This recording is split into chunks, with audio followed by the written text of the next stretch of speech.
अस्सलाम वालेकुम नाज़रीन, आप देख सकते हैं कि मेरे बाल काफ़ी ज़्यादा क्या कहते हैं बढ़ चुके हैं। सच्ची गल दसा मेरे वाल ਵੱਡੇ हो गए हैं और मैं लगता पे जंगली बूश।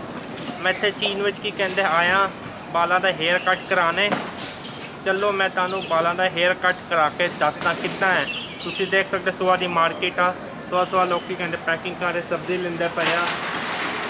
कहते उनकी होंदा कि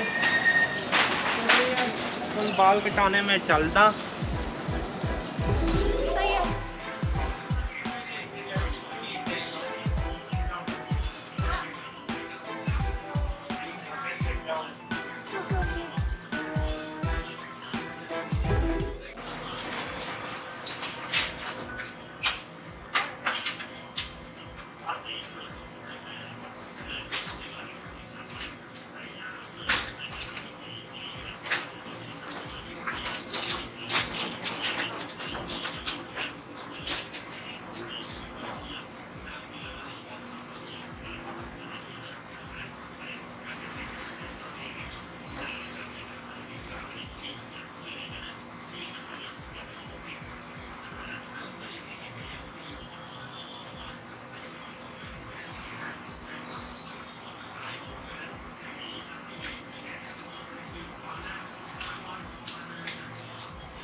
तुसी देख सकते हो मैं टेंट हुण करा लीती आ, मज़ा आ गया।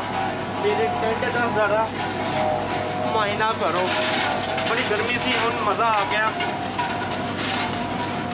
की कहते मैनू ब्लेड मारिया सी, इन्हों को नया ब्लेड नहीं होंदा, गंदा ब्लेड होंदा है।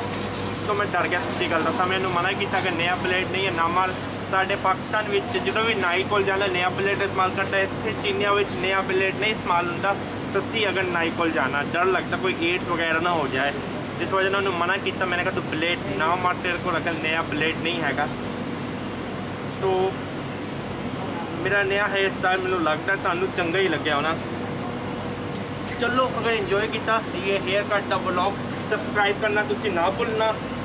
चलो मैं चलदा हुण घर जाके मैं नहाना, मैनू तो मज़ा आ गया।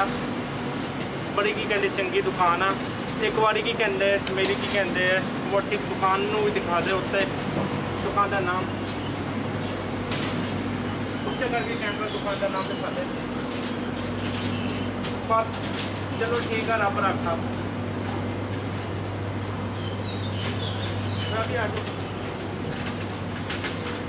पता मेरी की कहते वोटी बड़ा खुश आ। तुहानू कितना लग गया हेयर स्टाइल मेरा? चंगा, वेरी गुड, बहुत अच्छा है। चंगा हेयर स्टाइल है। चंगा हेयर स्टाइल है। देखो जो की है खुश होंदी हुई है, गुदगुदी होंदी हुई है, हाथ हुण नाज़रीन नू ते नाज़रीन दा की फर्ज बनदा, की नाज़रीन करे? नाज़रीन नू फर्ज बनदा है कि सानू लाइक करन, सानू शेयर करन, सानू सब्सक्राइब करन, सानू सपोर्ट करियो। चलो हुण तुसीं की कहंदे दबा दो घंटी और सब्सक्राइब करो, रब रखा।